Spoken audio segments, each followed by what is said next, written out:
The Whitmore ballroom glittered like a kingdom made of ice and starlight, 300 candles casting their glow across mirrors painted with frost patterns that caught and multiplied the light until the entire space seemed to shimmer with winter magic. And Georgiana Fairfax stood alone by a marble column watching the massive ornate clock on the far wall tick its way toward midnight, its brass mechanisms visible through glass, each gear turning with inexorable precision as couples positioned themselves across the polished floor for the traditional midnight waltz, their laughter rising above the orchestra that played softly in the corner, waiting for the signal to begin the dance that would welcome 1849 into London society. Her rose-pink gown had seemed so beautiful when she had dressed that evening, her maid exclaiming over how the silk complemented her complexion, how the seed pearls sewn into the bodice caught the light like dewdrops. But now Georgiana felt conspicuous in her brightness, alone while every other lady in the room stood beside a gentleman, their faces turned toward each other in anticipation of the kiss that tradition demanded when the clock struck 12. The champagne glass in her hand trembled slightly, the golden liquid inside catching the candlelight, and she forced herself to grip it more firmly, to appear composed even as her heart hammered against her ribs with a force that surely everyone could see. Sebastian Wentworth, Duke of Ashford, stood across the ballroom near the windows where evergreen garlands draped from ceiling to floor, silver ribbons woven through the branches catching the light from the crystal chandeliers overhead, and he was looking directly at her with those ice-blue eyes that had haunted her dreams since childhood, since the day her father had told her that she would one day marry the son of his dearest friend, that their futures were bound by contract and honor, and the debts that soldiers owe to those who save their lives in battle. She had been 7 years old then, and Sebastian had been 14, too old to pay attention to a child, but she had watched him from behind her governess's skirts and thought him the most handsome boy she had ever seen, dark-haired and serious even then, with eyes the color of winter sky. Now those eyes held hers across the crowded ballroom as the clock's minute hand climbed toward the 12, and standing beside him was Lady Emmeline Dashwood, a widow of 28, whose beauty was the kind that painters tried to capture, all dark curls and white skin and red lips that curved in a smile that Georgiana could see even from this distance. The whispers had started the moment Lady Emmeline had arrived on Sebastian's arm, whispers that hissed through the ballroom like wind through winter trees, because everyone knew that Lady Georgiana Fairfax was betrothed to the Duke of Ashford, that the wedding was set for 6 weeks hence in February, that the marriage contract signed at Teat, her christening bound them as surely as any vow spoken before God. Georgiana lifted her chin and met Sebastian's gaze, refusing to look away even as her chest tightened with something that felt like drowning, and she saw him turn slightly toward Lady Emmeline, saw him bend his head, and then the clock began to chime. 1, 2, 3. The sound echoed through the ballroom, and the orchestra swelled into the opening bars of the midnight waltz, and couples came together across the floor in a rustle of silk and wool, and Sebastian cupped Lady Emmeline's face in his hands. 4, 5, 6. Georgiana counted each chime because if she focused on the numbers, she would not scream, would not run, would not shatter into pieces on this polished floor where 300 of London's finest had gathered to witness her humiliation. 7, 8, 9. Sebastian's mouth met Emmeline's, and still his eyes held Georgiana's across the distance, held her pinned like a butterfly on a collector's board. And she could not look away, even though every instinct screamed at her to flee. 10, 11, 12. The kiss continued for 2 full seconds after the final chime, and then Sebastian released Lady Emmeline and began walking across the ballroom floor with deliberate steps, his evening clothes perfect, his cravat tied with precision, his face expressionless as carved marble. And Georgiana's hands shook so badly that champagne sloshed over the rim of her glass, onto her gloved fingers. The crowd parted for him as the Red Sea had parted for Moses, ladies drawing back their skirts, gentlemen stepping aside, and the whispers rose to a roar that filled Georgiana's ears like the ocean. "Did you see?" they said. He looked at her the entire time. They said, "Poor Lady Georgiana," they said, "imagine being forced to marry a man after such humiliation," they said, and she stood frozen as Sebastian approached, as he stopped before her and looked down with those winter eyes that revealed nothing of what lay beneath. "The contract stands," he said, his voice flat and cold as January wind. "We marry as planned. This changes nothing." The words hit her like stones, and she fought to keep her voice steady as she asked, "Then why, Your Grace, why do this publicly?" And even to her own ears she sounded like a child, bewildered and hurt, unable to comprehend the cruelty of adults. Sebastian's expression did not change, not a flicker of emotion crossing his features as he replied, "Because I needed you to understand the terms of our arrangement from the beginning, and then, like a knife sliding between her ribs, I will be a husband in name and duty only. And finally, my heart belongs elsewhere." Georgiana felt something inside her chest crack like ice over a frozen pond, felt the fracture spread through her entire body. But 22 years of training in deportment and dignity held her upright, kept her face composed even as her world tilted and reformed into something unrecognizable. She had known of course she had known, that their marriage was one of obligation rather than affection, that Sebastian had never courted her or written her poetry or brought her flowers the way suitors did in novels.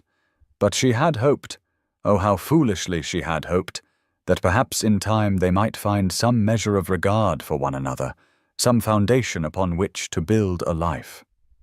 Now he stood before her and announced his heart belonged elsewhere, belonged to the beautiful widow who even now watched from across the ballroom with a smile that spoke of victory.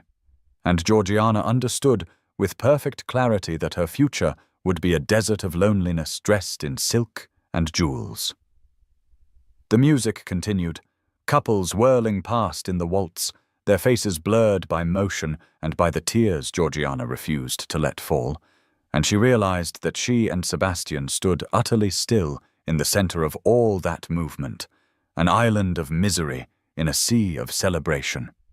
She wanted to ask him why he hated her, what she had done to deserve this public degradation, but pride kept the questions locked behind her teeth because she would not beg, would not plead for scraps of kindness from a man who had just kissed another woman while staring into her eyes as if to brand the image on her soul.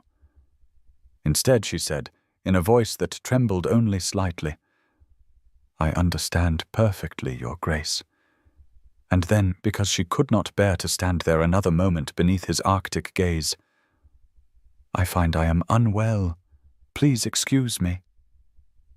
She turned and walked toward the doors that led to the terrace, each step measured and careful, her spine straight as a sword blade, and she felt the eyes of 300 guests boring into her back, felt their pity like hands clutching at her skirts, trying to drag her down. The cold air outside struck her face like a benediction, and she gulped it in, leaning against the stone balustrade and staring out at the frost-covered gardens that stretched away into darkness. And only then did she allow a single tear to trace down her cheek. Behind her the ballroom blazed with light and music, Sebastian no doubt standing with Lady Emmeline again, accepting congratulations from friends, pretending that he had not just destroyed another human being for reasons Georgiana could not begin to fathom. "The contract stands," he had said, and she knew it was true because her father's signature bound her as surely as chains, because the marriage settlement had been drawn up before she could walk, because honor and duty demanded she go through with this wedding, even though it would be a mockery, a business arrangement dressed in orange blossoms and lace. 6 weeks, she thought. 6 weeks until she became the Duchess of Ashford, until she tied her life to a man who had announced before all of London society that his heart belonged to another, and the future stretched before her like an endless winter night with no promise of spring.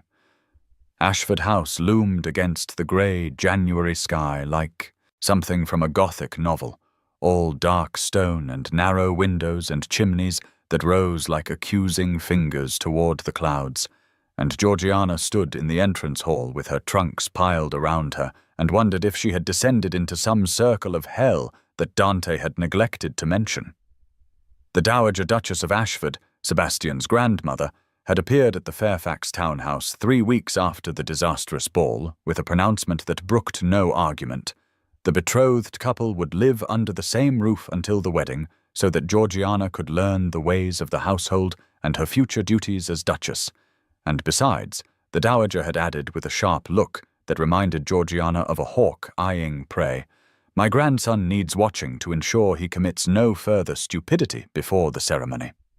Georgiana's mother had fluttered and protested, but the Dowager had simply raised one imperious eyebrow, and within hours Georgiana found herself installed in chambers on the second floor of the massive Jacobean mansion, rooms decorated in pale blues and silvers that were undoubtedly beautiful and equally undoubtedly felt like a very elegant prison cell.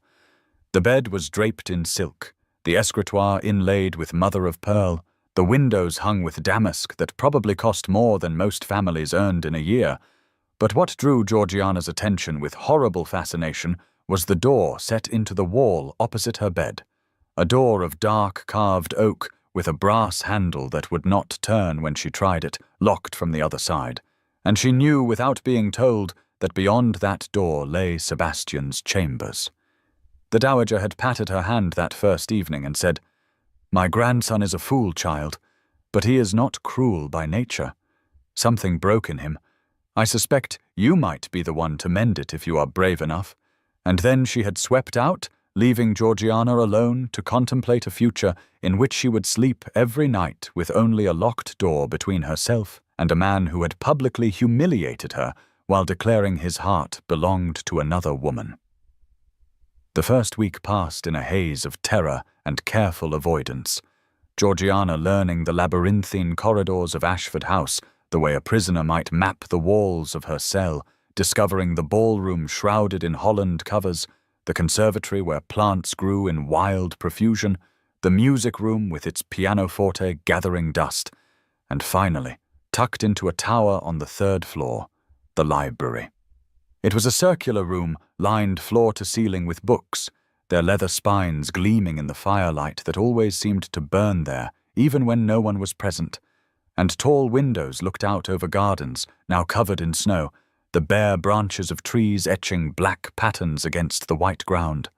Georgiana began spending her afternoons there, partly because the library was the only room in the entire house that felt warm, the fire crackling cheerfully while the rest of Ashford House remained cold as a tomb, and partly because she never encountered Sebastian there, he apparently having no use for books or scholarship or anything that might provide comfort. She read novels to escape her thoughts, poetry to remind herself that beauty still existed somewhere in the world, and treatises on estate management because she supposed she ought to learn something useful about the duties that would fall to her as Duchess. It was on her 5th day in the library that she noticed the desk, a massive piece of furniture made of walnut with brass fittings, positioned near one of the windows where the light would fall across it during the day, and curiosity drew her to examine it more closely, to run her fingers over the smooth wood, and wonder what correspondence a duke might conduct at such a desk. The center drawer stuck slightly when she pulled it, revealing nothing more interesting than blank paper and sticks of sealing wax. But when she pushed it closed again, she heard a click, and suddenly a hidden compartment sprang open in the side of the desk, a space no larger than a book, lined in green velvet and containing a bundle of letters tied with ribbon and a small portrait in a gilt frame. Georgiana knew she should close the compartment, should walk away and forget she had discovered this secret place, but her hands moved of their own accord, lifting out the portrait first, and she found herself staring at the image of a young Sebastian, perhaps 23 or 24, his arm around a girl of extraordinary beauty, dark curls tumbling over her shoulders, eyes bright with laughter, her face tilted up toward his with such obvious adoration that Georgiana felt her chest constrict. The inscription on the back read, "Sebastian and Eliza, forever, 1843, and Georgiana's hands began to shake as she set down the portrait and reached for the letters, untying the ribbon with fingers that fumbled at the knot. The handwriting was bold and passionate. Sebastian's hand, she assumed, though she had never seen his writing, and the words leapt off the page with an intensity that made her blush. "My darling E, I count the hours until I can hold you again. Every moment apart is torment. I dream of the day when we need no longer hide our love from the world, but can claim each other before God and society." The letters went on in this vein, dozens of them, spanning what appeared to be 2 years, and Georgiana read them with a growing ache in her chest because here was proof that Sebastian Wentworth was capable of deep feeling, of poetry and passion and devotion, just not for her, never for her. The most recent letter in the bundle was different, the handwriting feminine and elegant, and it began, "My Lord Duke," followed by threats couched in polite language. "Unless you honor your promises to me, I shall be forced to reveal the truth about Eliza's death, and your role in it. The scandal will destroy both our families, but I find I no longer care, B. Has made me reckless, and you owe me recompense for what you took from me." It was signed simply E, but this E was clearly not the same E from Sebastian's passionate declarations, and Georgiana felt as though she held pieces of a puzzle that refused to form a coherent picture. She was so absorbed in trying to understand what she had discovered that she did not hear footsteps on the tower stairs, did not notice the door opening, did not realize she was no longer alone until Sebastian's voice cut through the silence like a blade. "Those are private." She gasped and spun around, the letters scattering from her lap onto the floor, the portrait clutched in her hands. And Sebastian stood in the doorway, still wearing his riding clothes, his dark hair disheveled from the wind, his face a mask of something that might have been anger or might have been pain. She could not tell. "I am sorry," she stammered.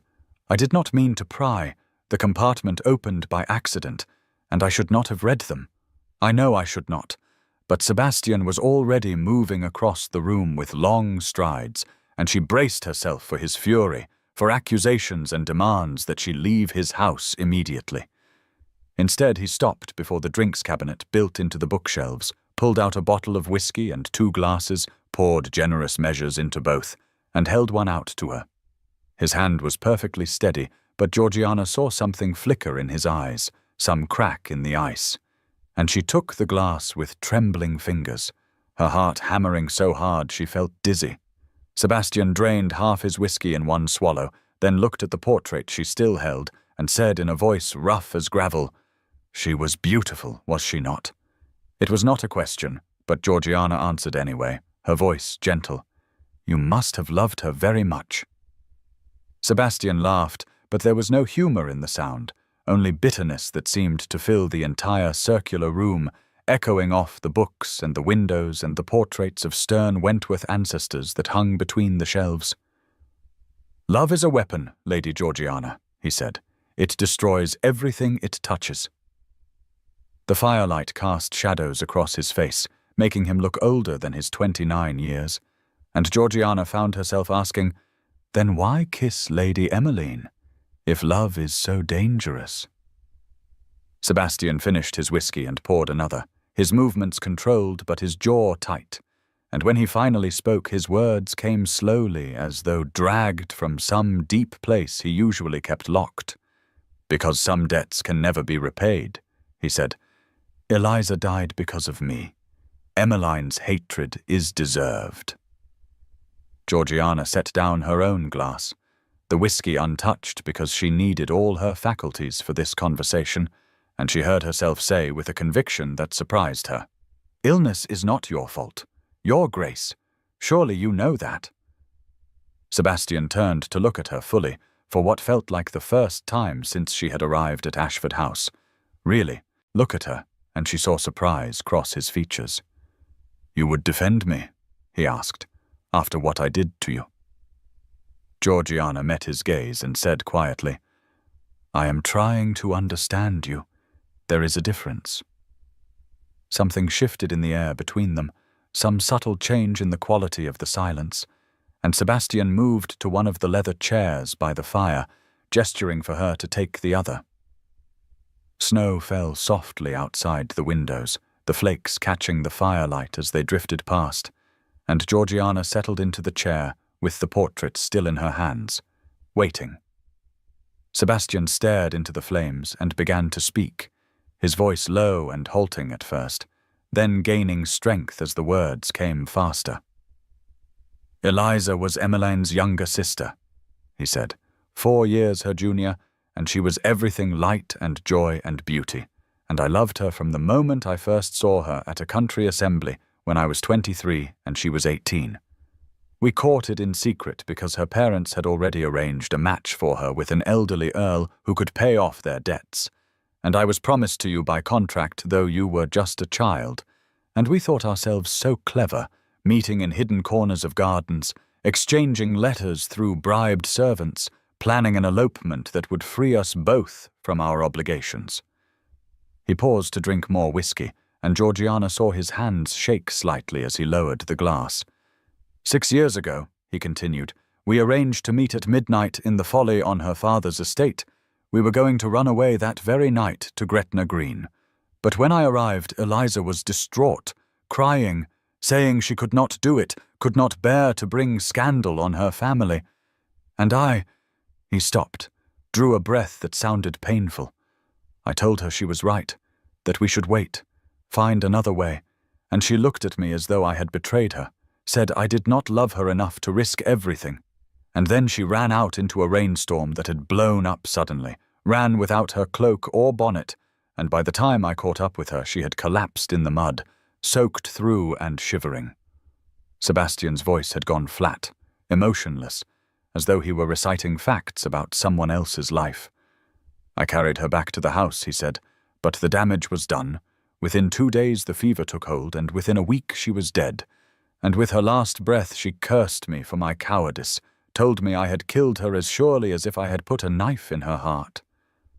Georgiana felt tears prick her eyes, not for herself, but for this broken man before her, carrying guilt for something that was tragedy, not crime.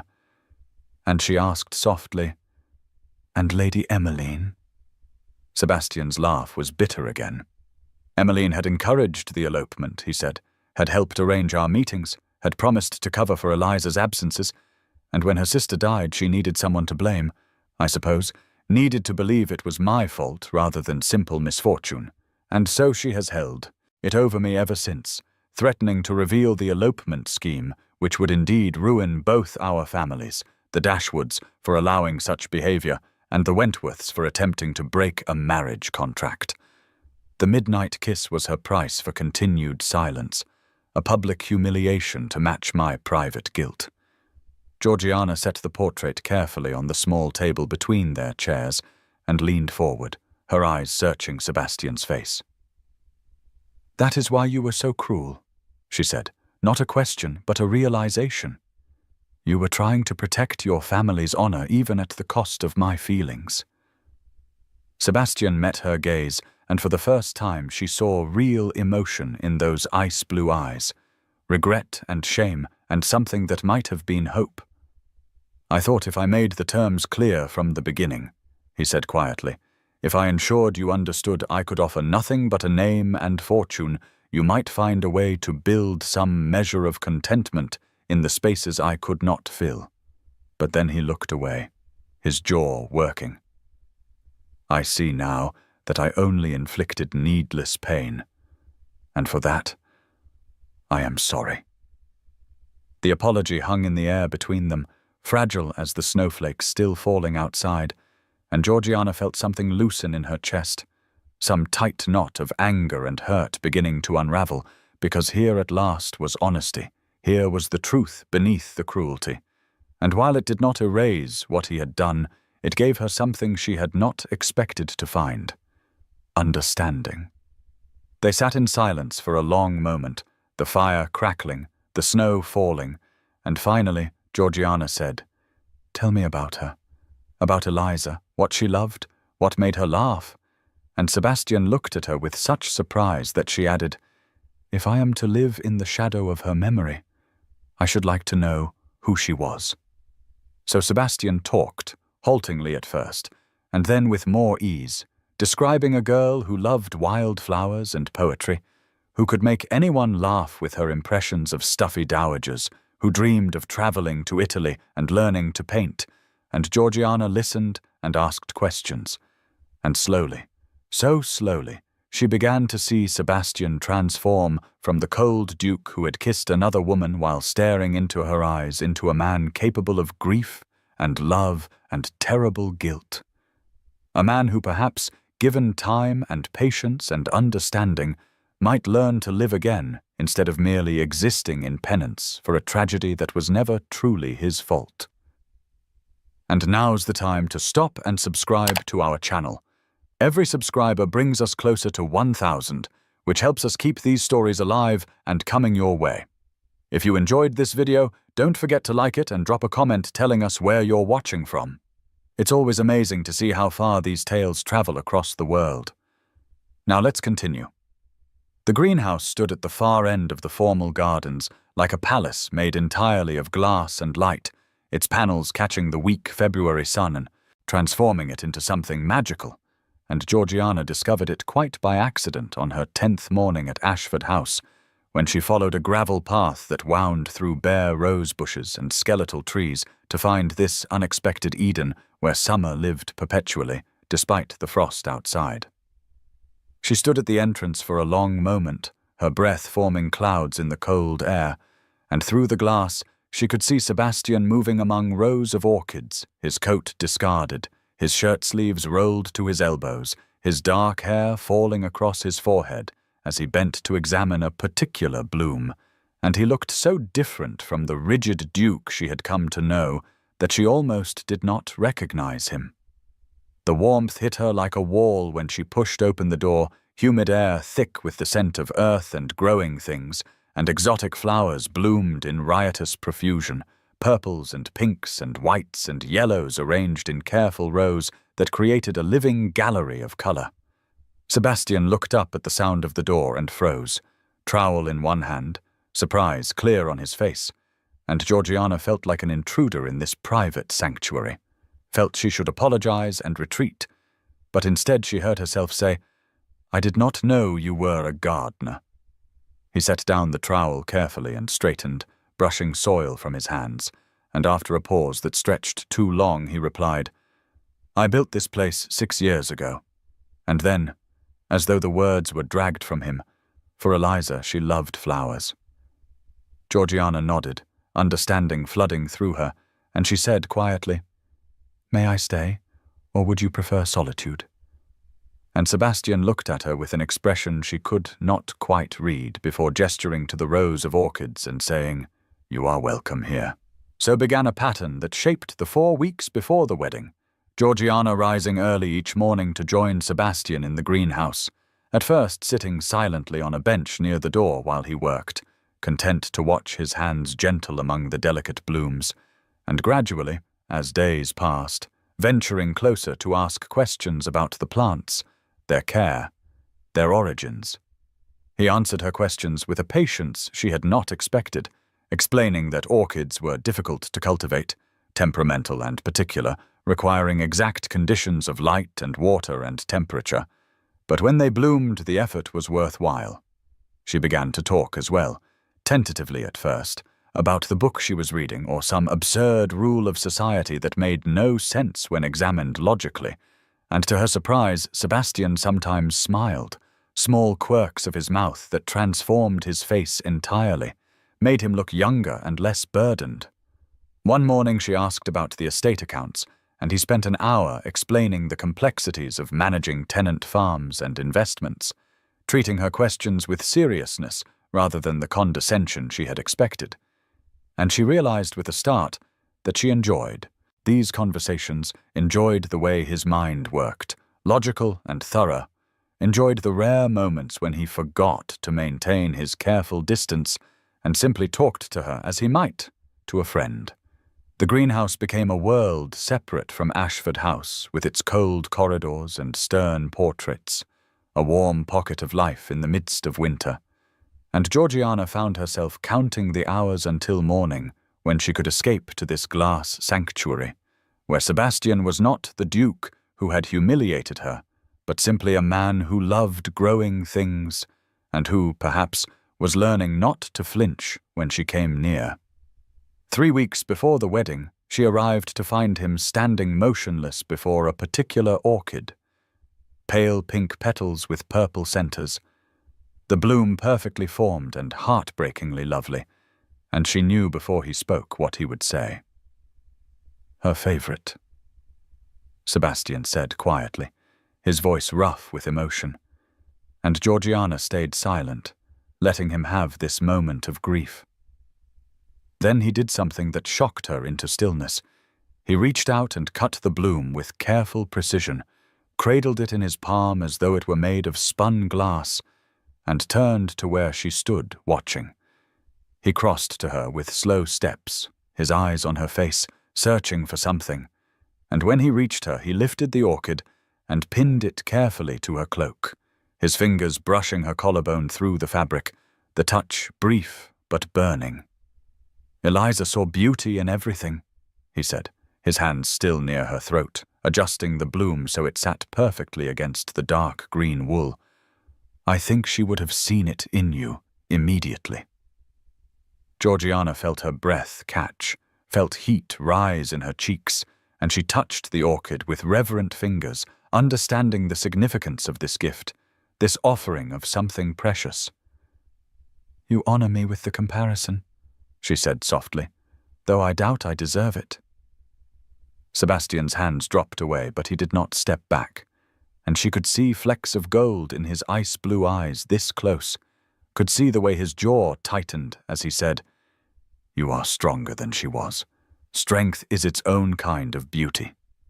It was the first compliment he had paid her, the first time he had looked at her and seen something worthy of admiration.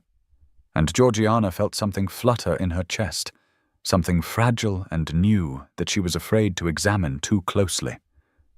They stood there for a long moment, surrounded by orchids and humid warmth and the sound of water dripping from the irrigation system. And then Sebastian cleared his throat and stepped back. And the spell broke, but the orchid remained pinned to her cloak, a tangible proof that something was shifting between them. That afternoon, Georgiana sat in her chambers trying to read but unable to focus, her fingers straying constantly to touch the orchid that she had placed in water beside her bed.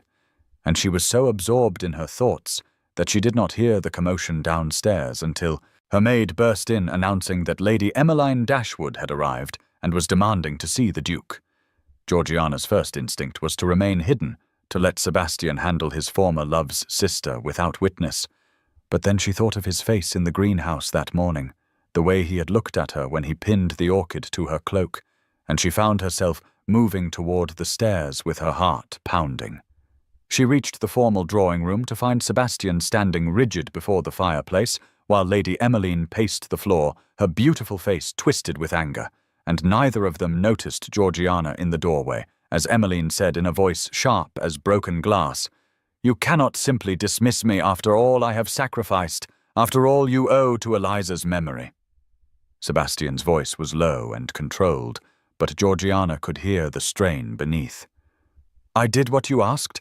I kissed you at the ball. I humiliated my betrothed publicly. The debt is paid." Emmeline whirled to face him, her silk skirts rustling, and her laugh was bitter. "That was merely the beginning," she said. "Here are my true terms.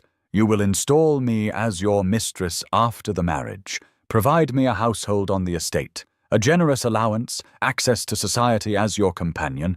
It is what Eliza would have wanted, for me to be cared for." Georgiana felt the words like blows, felt her newfound hope crumble to ash. But then she looked at Sebastian's face, and saw not acceptance but anguish, saw him trapped between guilt and growing resistance, and before she could think better of it, she stepped into the room and said clearly, "That is not what any loving sister would want. You dishonor her memory with these demands." Both Sebastian and Emmeline turned to stare at her, Emmeline's expression shifting from shock to fury, while Sebastian's showed something like wonder, and Georgiana felt her hands begin to shake, but kept her voice steady as she continued. "You did not love Eliza, Lady Emmeline, or you would not use her death as currency to purchase your own comfort." Emmeline's beautiful face contorted with rage, and she hissed, "How dare you speak of things you cannot understand? You know nothing of love or loss. You are merely a girl married off for her family's convenience." Georgiana lifted her chin and met Emmeline's gaze without flinching, even though her heart hammered so hard she felt dizzy.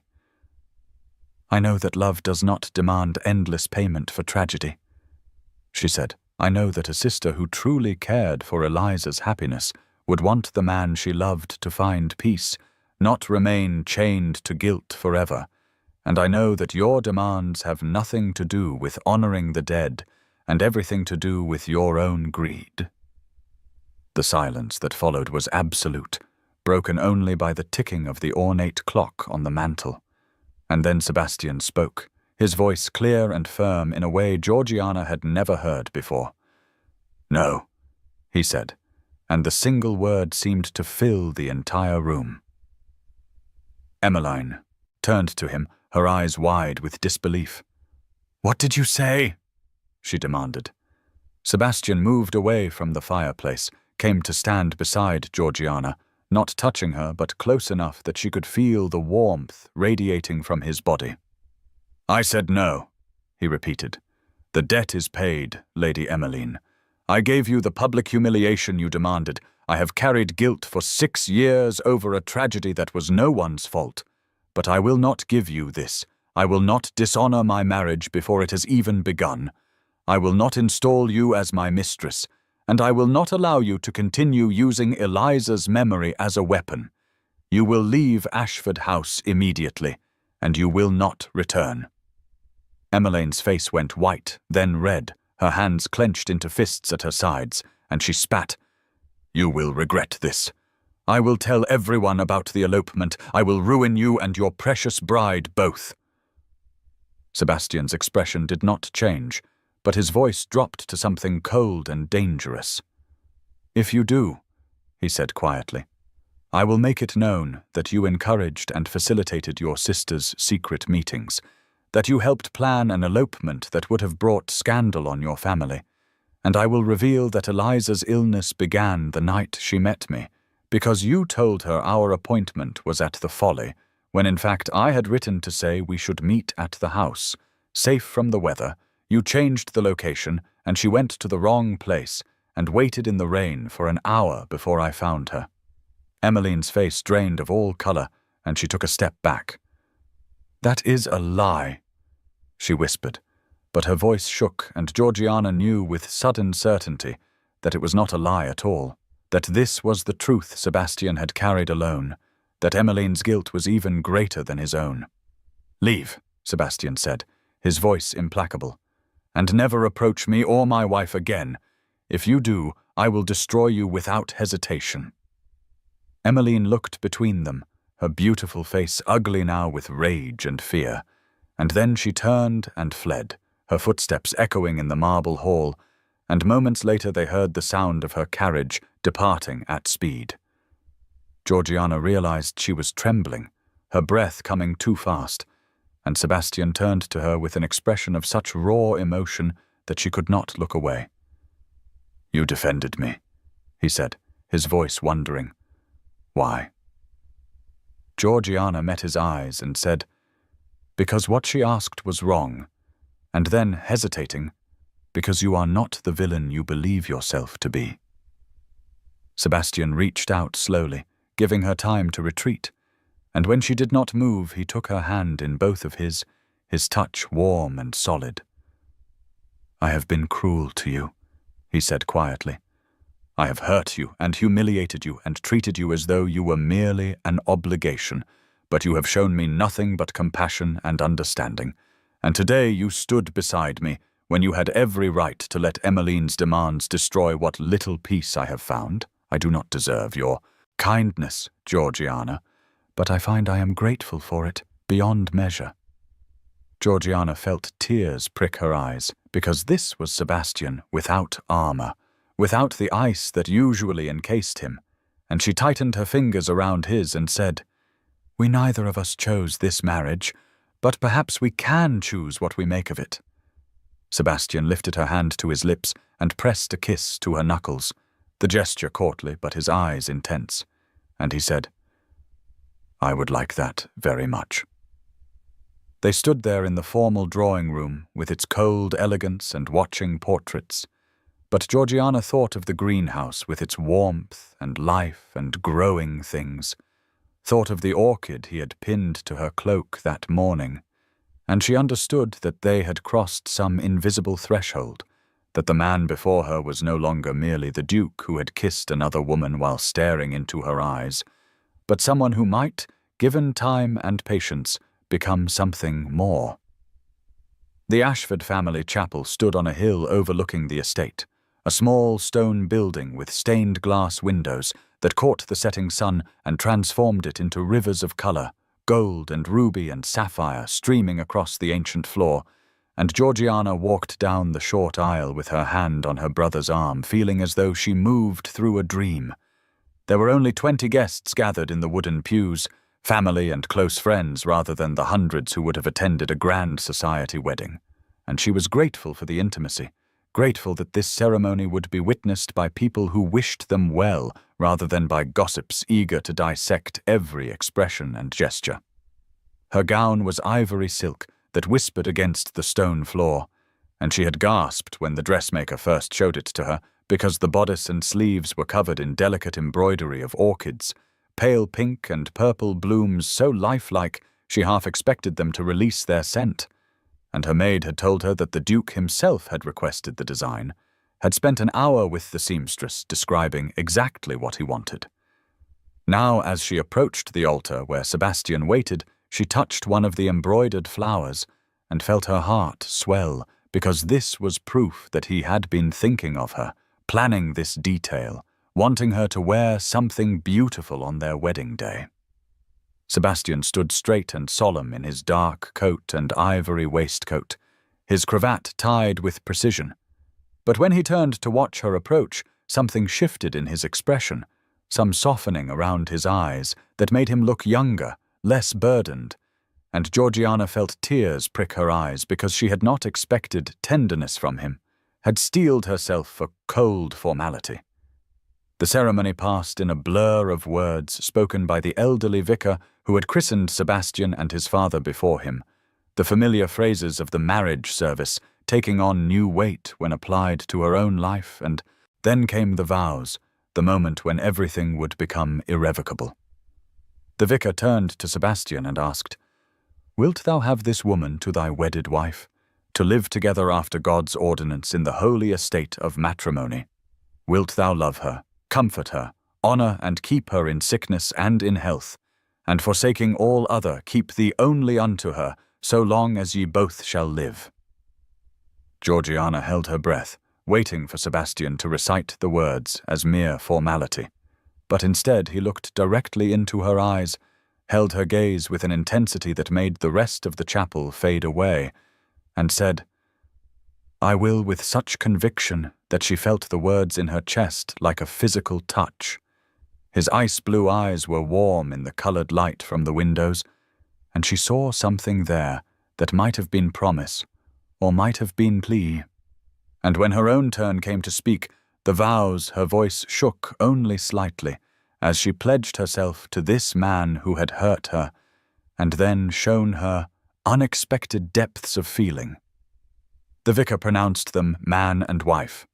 Sebastian slid a gold band onto her finger, and then they were walking back down the aisle together, his hand warm over hers where it rested on his arm, and Georgiana thought that perhaps this marriage might become something more than the cold arrangement she had feared. The wedding breakfast was held in the conservatory, The greenhouse expanded with temporary walls of glass to accommodate tables laden with delicacies, and orchids bloomed everywhere, transforming the space into something magical. Georgiana understood that Sebastian had chosen this location deliberately, had wanted to marry her in the space where they had learned to talk to each other, where he had given her the first orchid and told her she was strong, and she felt overwhelmed by the thoughtfulness of it, by this evidence that he cared about her happiness. The Dowager Duchess rose to give a toast when the meal concluded, her sharp eyes moving from Sebastian to Georgiana and back again, and she lifted her glass and said in a voice that carried to every corner of the room, "To my grandson, who has finally stopped running from happiness, and to his bride, who has the courage to catch him." The guests laughed and applauded, and Sebastian reached under the table to take Georgiana's hand, his fingers threading through hers in a gesture that felt both intimate and natural. And she squeezed back, feeling hope unfurl in her chest like the orchids that surrounded them. The afternoon faded into evening, guests departed with congratulations and embraces, and eventually Georgiana found herself alone in her chambers with her maid helping her out of the wedding gown and into a nightdress of white silk and lace, her hair brushed loose over her shoulders. And then the maid was gone, and she stood by the window watching snow begin to fall softly over the darkened gardens. She did not know what to expect from this night, whether Sebastian would maintain the distance he had promised at the ball when he said he would be a husband in name and duty only, or whether the warmth she had seen in his eyes during the vows meant something had changed between them.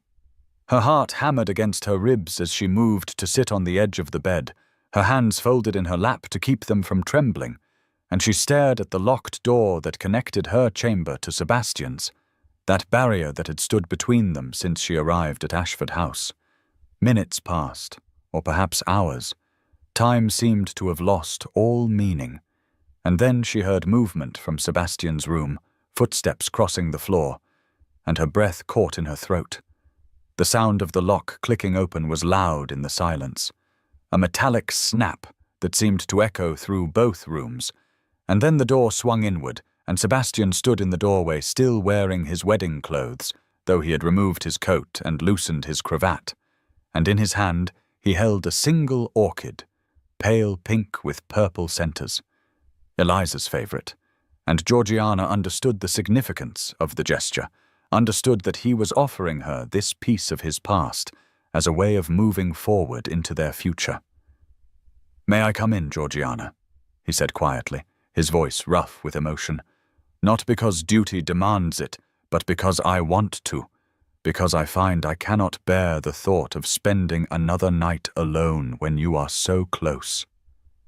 Georgiana felt her heart swell until she thought it might burst from her chest, and she extended her hand toward him, her voice steady, despite the tears that gathered in her eyes as she replied, "I have been waiting for you, Sebastian, not out of obligation, but out of hope." He crossed the threshold with slow steps, his eyes never leaving her face, and he closed the door behind him with a soft click, shutting out the rest of the world, creating a space that belonged only to them. He set the orchid on the bedside table, and then he was kneeling before her, his hands coming up to frame her face with such gentleness that she caught her breath, and he leaned in and kissed her. It was nothing like the cruel kiss he had given Emmeline while staring into Georgiana's eyes across a crowded ballroom. Nothing like that calculated performance meant to wound and establish distance.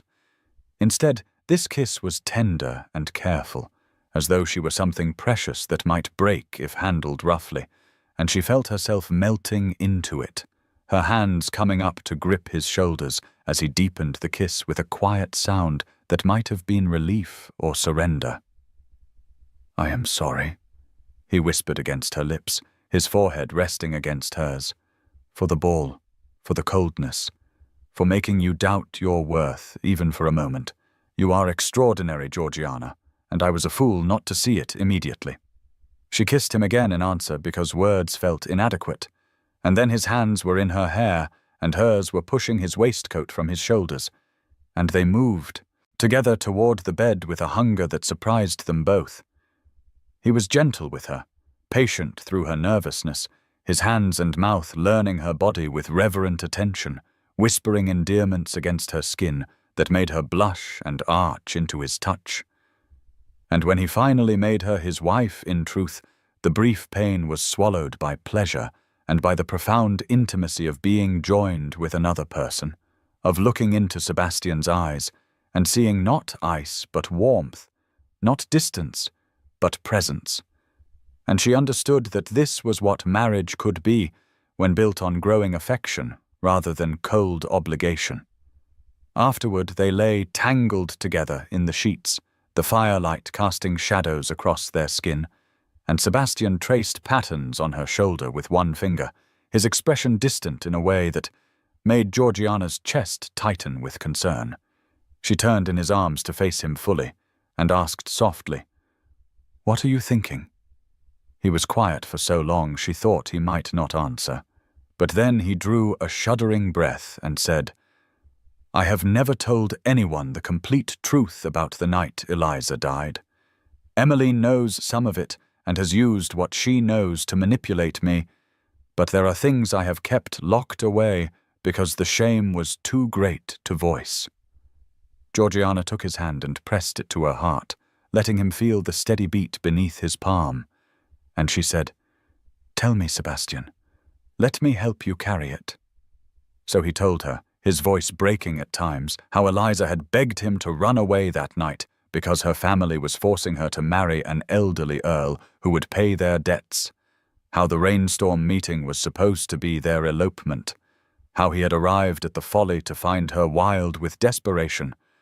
He told her how he had hesitated, had thought about the scandal and the ruin that would befall both families if they eloped, had suggested they wait and find a legitimate path forward, and Eliza had looked at him with devastation in her eyes and screamed that he did not love her enough to risk everything.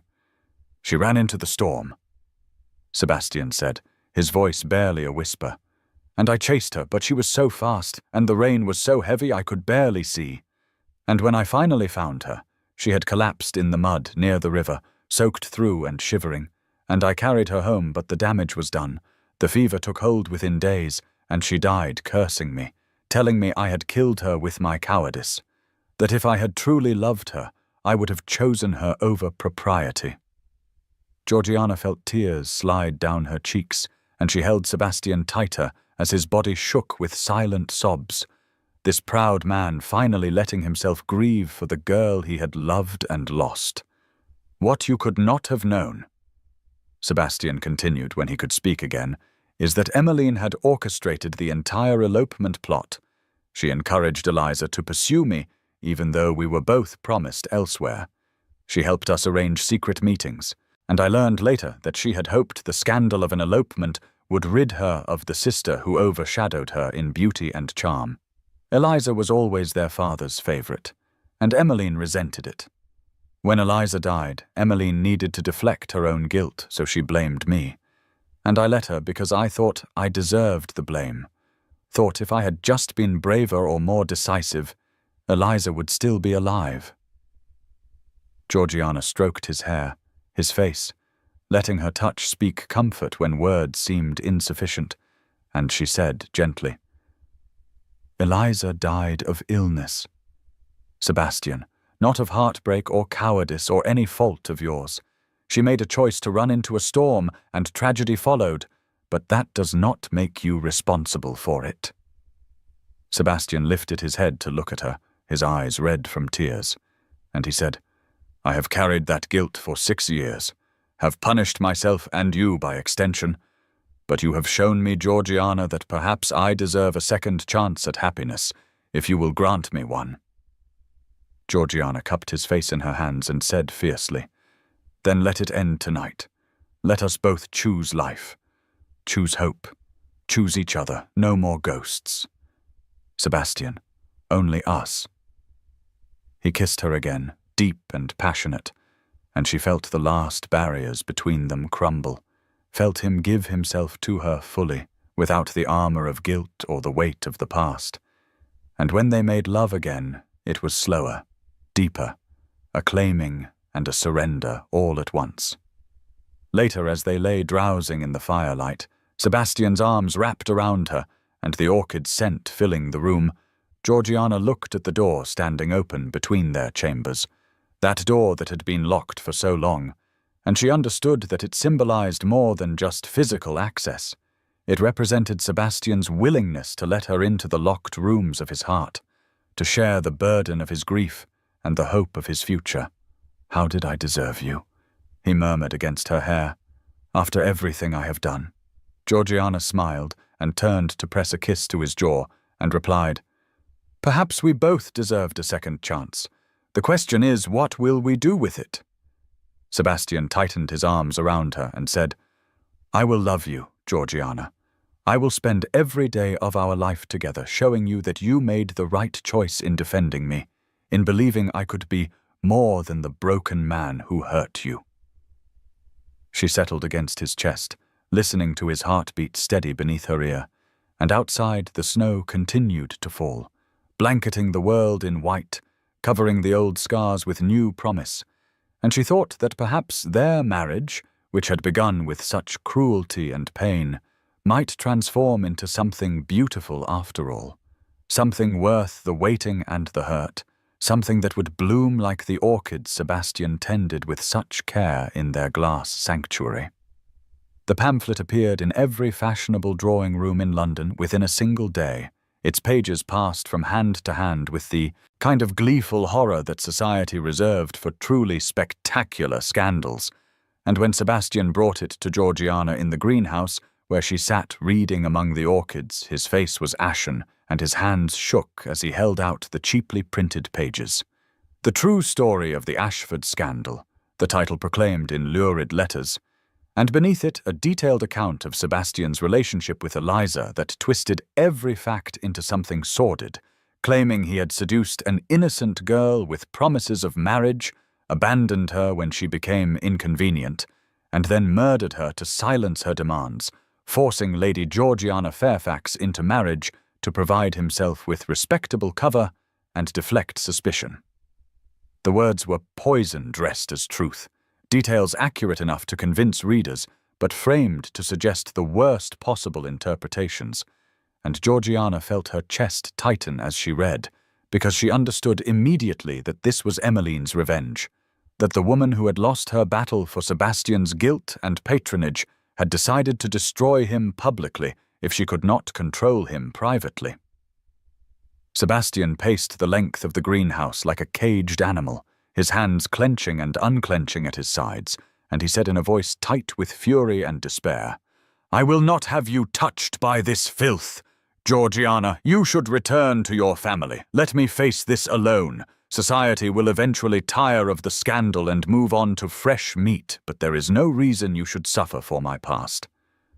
Georgiana set down the pamphlet with careful precision and stood, crossing to where Sebastian had stopped by the orchids, and she took his face in her hands and forced him to look at her. "I am your wife," she said firmly. "We face this together or not at all. You wanted to spare me the midnight kiss scandal, but instead you have given me something more valuable, the chance to stand beside you as an equal, and I will not squander it by running away when things become difficult." Sebastian covered her hands with his own, his eyes searching her face as though trying to memorize every detail, and he said, "Society will be vicious. They will say terrible things about you, about us both." Georgiana lifted her chin in the gesture that had become familiar to him, that expression of determination that made her look like a queen facing down an army, and she replied, "Then let them say terrible things about us both. I am your wife, and your battles are mine." The Dowager Duchess agreed with Georgiana's assessment when they gathered in the library that evening to plan their response, the old woman's sharp eyes snapping with fury as she read the pamphlet and then tossed it into the fire where it curled and blackened. "We attend the Tilney Ball tomorrow night," the Dowager announced. "It is the first major event of the season, and all of London will be there. If we hide, they will assume the accusations have merit. But if we appear together united, we show them. This poison has no power over us." Georgiana felt her stomach clench at the thought of facing 500 guests who would all have read the pamphlet, who would all be watching for signs of guilt or shame or discord. But she nodded and said, "I will need a gown that makes a statement." The dowager smiled, sharp and fierce, and replied, "I have just the thing. It was mine when I was your age, and it has intimidated better people than these provincial gossips." The next 24 hours passed in a blur of preparation, Georgiana's maid altering the dowager's ball gown to fit her smaller frame, the dress a deep sapphire silk that made Georgiana's eyes look even more striking, cut lower than she would normally wear, but the dowager insisted, "You must look like a duchess, child, not a frightened girl," and Sebastian practicing what he would say when confronted, though Georgiana could see the tension in his shoulders, the way his jaw remained tight, no matter how much he tried to appear relaxed. She spent hours alone in her chamber practicing her own speech, the words she had been crafting since reading the pamphlet, her voice shaking at first, but growing stronger with repetition, and she thought of the midnight kiss, of standing alone by a marble column while Sebastian kissed Emmeline and stared into her eyes, and she drew strength from the knowledge that she had survived that humiliation and could survive this as well. The Tilney ballroom was decorated in reds and golds, aggressive colors that seemed designed to inflame passions rather than soothe them. And when Sebastian and Georgiana arrived in the doorway, the entire massive space fell silent, 500 faces turning toward them with expressions ranging from avid curiosity to open hostility. Georgiana gripped Sebastian's arm, hard enough that she knew she would leave marks through his evening coat.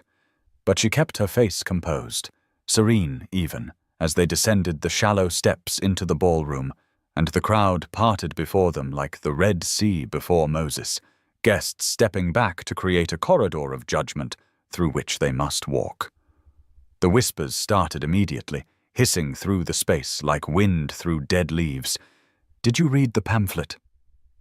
They said, "Imagine forcing that poor girl to marry him." They said, "I always knew there was something wrong about the Ashford marriage," they said, and Georgiana felt each word like a stone thrown at her back, but she kept walking, kept her chin lifted and her spine straight.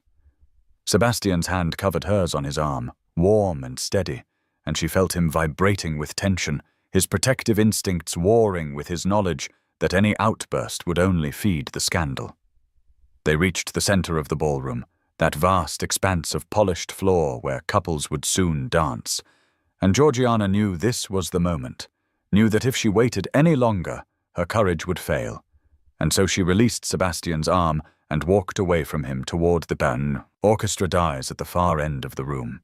Her legs felt like water, each step requiring conscious effort, and the space seemed to expand around her until she felt utterly exposed, 500 pairs of eyes boring into her like physical touch. But she thought of Sebastian's face when he had given her the first orchid, thought of the way he had unlocked the door between their chambers and asked permission to enter, thought of all the small acts of trust and tenderness that had built between them, and she forced herself forward. She reached the dais and turned to face the crowd, and in a voice that started uncertain but grew stronger, she asked the orchestra to pause their tuning. The conductor, looking startled, raised his baton for silence, and suddenly the entire ballroom held its breath, waiting. Georgiana looked out over the sea of faces, found Sebastian's among them, his expression a mixture of pride and terror, and she began to speak. "My husband loved Eliza Dashwood with the passion of youth," she said, and the crowd gasped because no one had expected her to acknowledge the relationship directly. Her death was a tragedy of illness, not malice, and those who would profit from grief dishonor her memory more than any living person ever could. The silence was absolute now, not even the rustle of fans or whisper of silk, and Georgiana felt power flow into her voice as she continued. "I stand before you as the Duchess of Ashford, chosen not to cover scandal but to build a future with a man I have come to love and respect. Love and loss are not scandals, they are human experiences. My husband grieves an old love while building a new one, and I honor both the woman who came before me and the marriage we create together." She saw movement in the crowd, saw Emmeline's white face near the back, and she looked directly at the woman who had tried to destroy them and said, "Those who cannot understand such complexity reveal more about their own hearts than ours. Those who spread poison about the dead do so because they have no beauty in their own lives to celebrate. I will not stand here and deny that my husband loved another woman. I will instead tell you that his capacity for deep feeling is what drew me to him, that his grief speaks to the depth of his heart, and that I am proud to be his wife." The speech ended, and for a long moment no one moved, no one breathed, and Georgiana felt her knees begin to shake, because perhaps she had miscalculated. Perhaps she had only made things worse. But then the Dowager Duchess began to applaud, slow and deliberate, her weathered hands coming together with sharp cracks that echoed through the ballroom, and one by one other guests joined her, the sound building like a wave until the entire space rang with it. Georgiana saw tears streaming down Sebastian's face as he pushed through the crowd toward her, saw Emmeline's expression cycle from shock to rage to fear as former friends turned away from her, cutting her dead with the precision that only society could manage. And then Sebastian was there, his hands framing her face, and he said in a voice choked with emotion, "You are magnificent. I love you. I am not worthy of you, but I will spend my life trying to be."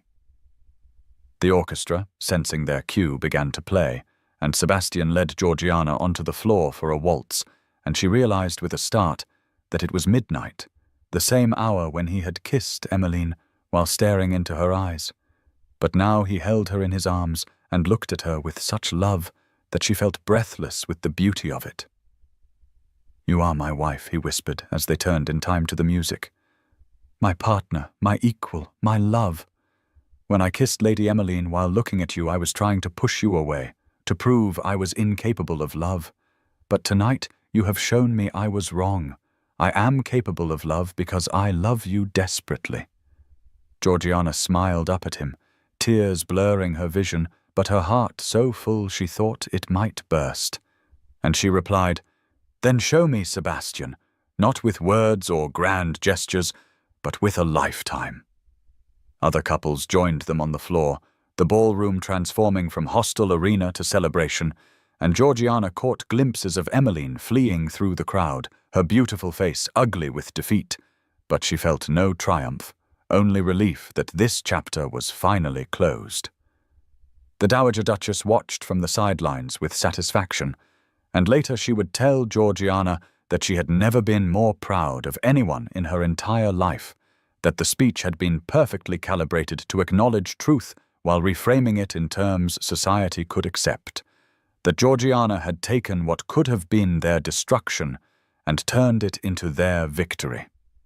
Sebastian held Georgiana closer as the waltz continued, his cheek pressed to her temple, and he murmured, "I do not deserve you, but I will spend every day being grateful that you chose to stand with me."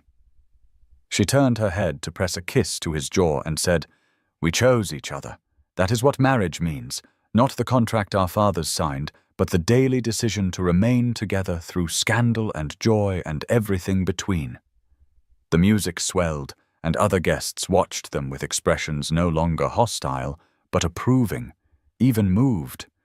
And Georgiana understood that they had crossed some invisible threshold, that the midnight kiss which had begun their story with such cruelty had been transformed into this midnight waltz, this public declaration of unity and love that would be remembered long after the scandal faded. The pamphlet would be forgotten within a month, dismissed as the bitter ravings of a jealous woman. But the image of the Duke and Duchess of Ashford dancing together at midnight, while the ton applauded, would become legend, whispered about in drawing rooms as an example of true partnership, and young girls would sigh over the romance of it, never knowing the pain that had preceded the beauty.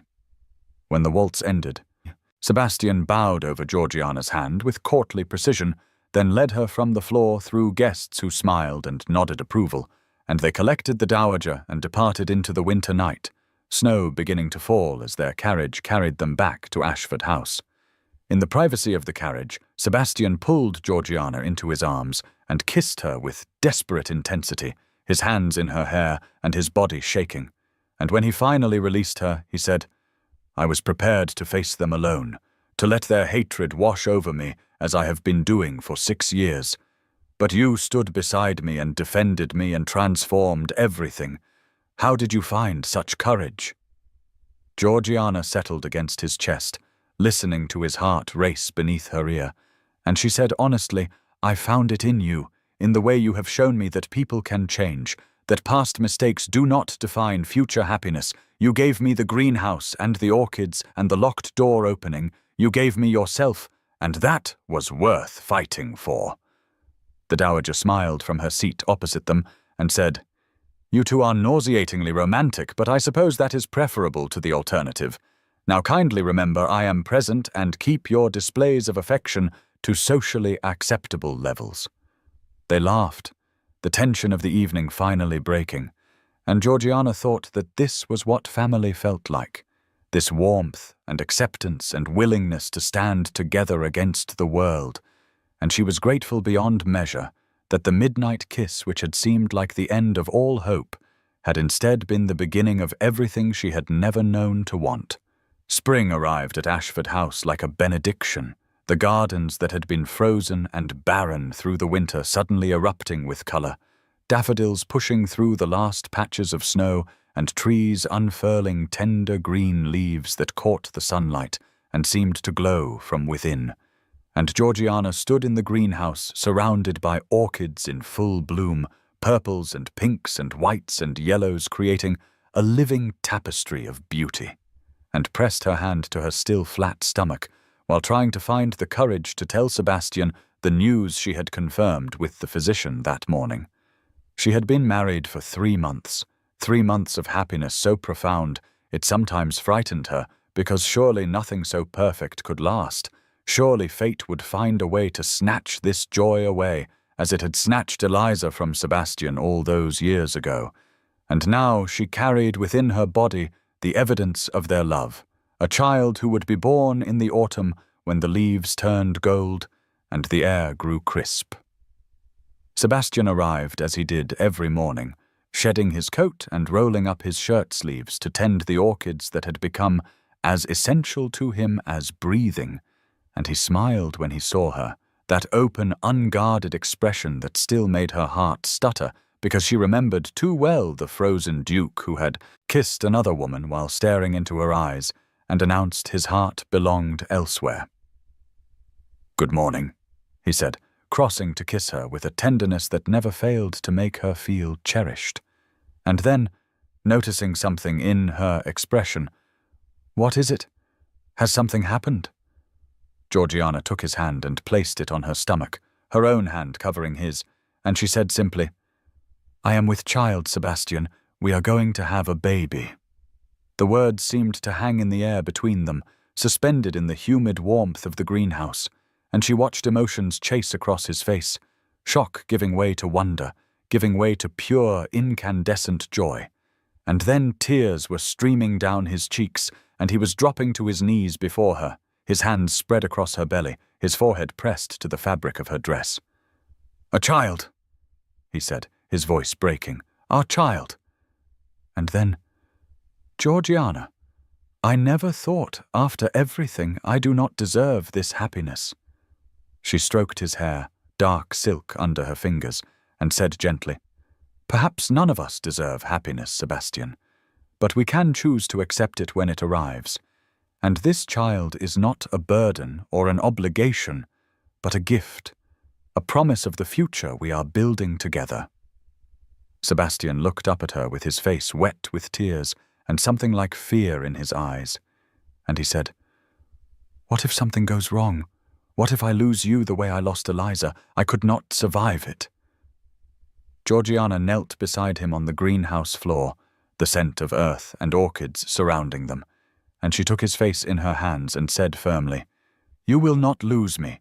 I am strong and healthy, and I have the best physicians in London at my disposal. But more than that, I have you. And I have every intention of being here to watch our child grow and to grow old beside you. So put those fears away, my love. We have mourned the past long enough. Now we celebrate the future." He kissed her then with desperate intensity, his hands in her hair and his body shaking. And when he finally released her, he laughed. The sound surprised and delighted, and he said, "We are going to be parents. You are going to be a mother. I am going to be a father." And suddenly the future that had seemed so uncertain when they married now stretched before them, full of possibility. That evening after dinner, Sebastian asked Georgiana to join him in the library, and she found him pacing before the fire with an expression of nervous determination that reminded her of the early days of their marriage, when every interaction had been fraught with tension and unspoken pain.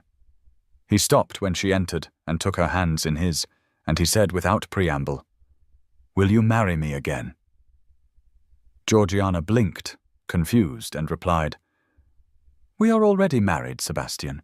Or have you forgotten the ceremony 3 months ago?" He smiled, that crooked half-smile that made him look boyish despite his 29 years, and explained, "Our first wedding was duty and contract, a legal formality to satisfy our father's wishes and society's expectations. But I want to marry you again, Georgiana, this time purely for love, with vows we write ourselves that speak to who we truly are and what we truly promise each other." Georgiana felt her eyes fill with tears, because this was so perfectly Sebastian, this desire to remake their beginning now that they understood what they meant to each other. And she said, "Yes, yes, I will marry you again. I will marry you as many times as you wish." They spent the next 3 days writing their vows, Georgiana sitting at her escritoire with paper and ink, crossing out phrases that sounded too formal or too flowery, struggling to find words adequate to express the depth of what she felt, finally settling on simple, powerful promises that came from her heart rather than her head. Sebastian worked in the greenhouse, surrounded by his orchids, and she would find him sometimes staring into space, with a pen in his hand, lost in thought, and she knew he was wrestling with the same challenge, trying to distill months of transformation into sentences that would capture the essence of their love. The ceremony was held on a Saturday evening at sunset, the greenhouse filled with golden light that made the glass walls glow as though the entire structure were made of captured sun, and Georgiana wore a simple dress of spring green with flowers in her hair instead of a veil, no jewels or elaborate styling, just herself as she truly was. Sebastian wore shirt sleeves and a waistcoat, no coat or cravat, and the Dowager Duchess sat on a chair near the door serving as their only witness, her sharp eyes soft with emotion. They stood facing each other with hands clasped, the orchids blooming around them in glorious profusion. And Sebastian began to speak, his voice rough with feeling. "I promise to unlock every door between us," he said, his eyes never leaving Georgiana's face. "I promise to see you, truly see you, every day of our lives. I promise to love you more than I fear being hurt. I promise to build a future worthy of you. And then," his voice breaking, "I was dead before you, Georgiana. You brought me back to life." Georgiana felt tears slide down her cheeks as she replied with her own vows. "I promise to stand beside you in ballrooms and battles. I promise to believe in you when you cannot believe in yourself.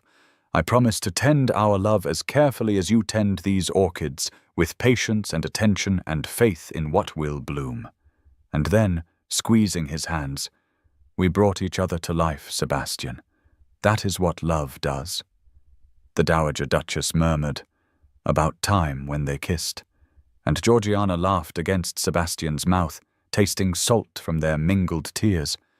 And she thought that this ceremony, private and simple and utterly theirs, was more meaningful than the formal wedding in the chapel had been, because this was their choice, their declaration, their promise made without any shadow of duty or obligation.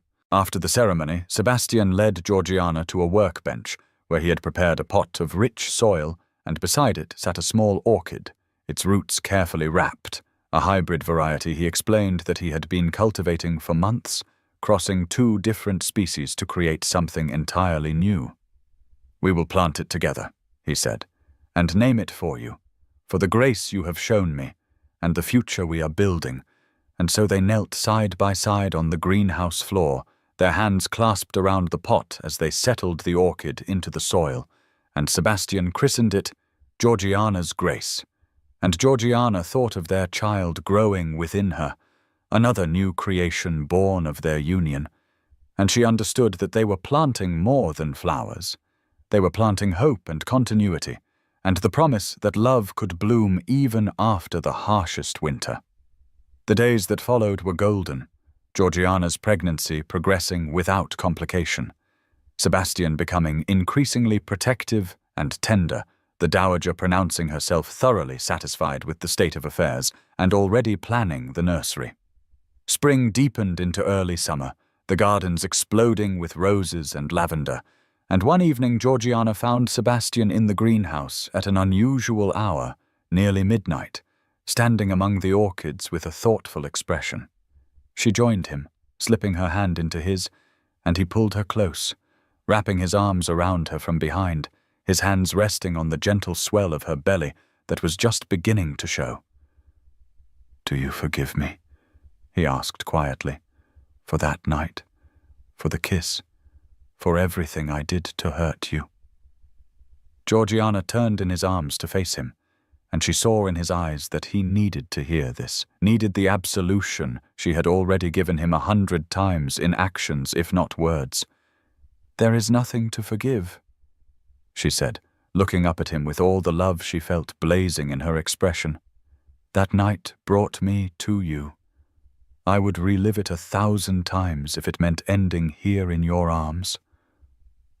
Sebastian cupped her face in his hands, his thumbs brushing away tears she had not realized were falling, and he said, "I kissed another woman at midnight while looking at you. It was the cruelest thing I have ever done." Georgiana smiled, that serene expression that had become her armor and her truth, and she replied, "You kissed another woman at midnight while looking at me. It was the beginning of our story. The cruelty was temporary, but the love is forever." Somewhere in the house a clock began to chime midnight, the sound carrying through the open greenhouse windows, and Sebastian bent his head to kiss her as the chimes counted out the hour, 1, 2, 3. And this kiss was nothing like that first midnight kiss, nothing like the performative cruelty he had inflicted to push her away and establish his emotional distance. Instead, this was tender and deep and full of promise, a kiss that spoke of partnership and passion and the profound intimacy they had built together through months of learning each other's hearts. 4, 5, 6, the chimes continued, and Georgiana pressed closer to Sebastian, her hands in his hair, her body fitting against his as though they had been designed specifically for each other. 7, 8, 9. And she thought of that girl in the rose-pink gown standing alone by a marble column while her betrothed humiliated her publicly, thought of how far they had both traveled from that moment of devastation. 10, 11, 12. The final chime rang out, and Sebastian lifted his head, his forehead resting against hers, their breath mingling in the warm greenhouse air. "I love you," he said, his voice fierce with conviction. "I will never stop saying it, because I spent too long silent, too long locked behind walls of guilt and grief, but you demolished those walls with your compassion and your courage and your refusal to accept anything less than my whole heart." Georgiana kissed him again, soft and sweet, and said, "Then say it forever, Sebastian. I will never tire of hearing it, and know that I love you just as fiercely, just as completely. You are my husband and my partner and the father of my child, and I choose you every day, not because a contract demands it, but because my heart demands it." They stood together in the greenhouse, surrounded by blooming orchids, The Georgiana's grace they had planted together already showing signs of new growth, and through the glass walls they could see the moon rising over Ashford House, silver light bathing the gardens and the ancient stone walls, and Georgiana thought that this was happiness, this quiet moment with the man she loved, this certainty that they had built something real and lasting from the wreckage of that midnight kiss. Sebastian had been trying to push her away that night at the Whitmore ball, had been trying to prove he was incapable of love, had been using cruelty as a shield against the possibility of future pain, but his plan had failed spectacularly because Georgiana had seen through the cruelty to the broken man beneath, had chosen to understand rather than condemn, had offered him grace when he deserved judgment, and in doing so had given him permission to heal, to grow, to love again. The orchid Eliza had loved, pale pink with purple centers, bloomed nearby, and Georgiana reached out to touch it gently, honoring the memory of the girl who had loved Sebastian first, the girl whose death had nearly destroyed him, but whose memory had also, paradoxically, prepared him to appreciate the strength and compassion Georgiana offered, because grief had taught him the value of love, had taught him not to take happiness for granted, had taught him to cherish what he had while he had it.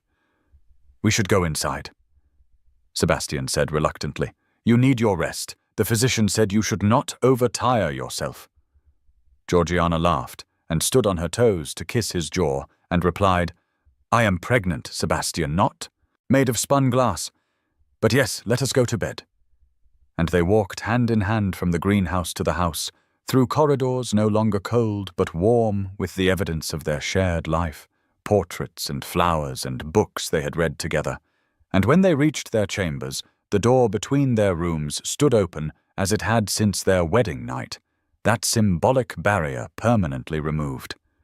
Later, as they lay tangled together in bed, moonlight streaming through the windows and Sebastian's hand resting possessively on the curve of her belly, Georgiana thought about the midnight kiss that had begun everything, thought about how what had seemed like an ending had actually been a beginning, and she understood that sometimes the cruelest moments in life were actually gifts in disguise, opportunities for transformation that would never have come through easier paths. Sebastian had kissed another woman while staring into her eyes, had announced his heart belonged elsewhere, had seemed determined to make their marriage a cold formality. But beneath that cruelty had been a wounded man, terrified of risking his heart again, and Georgiana had seen that fear, and chosen to dismantle it piece by piece with patience and understanding, until Sebastian had no defenses left, until he stood before her, completely vulnerable and completely hers.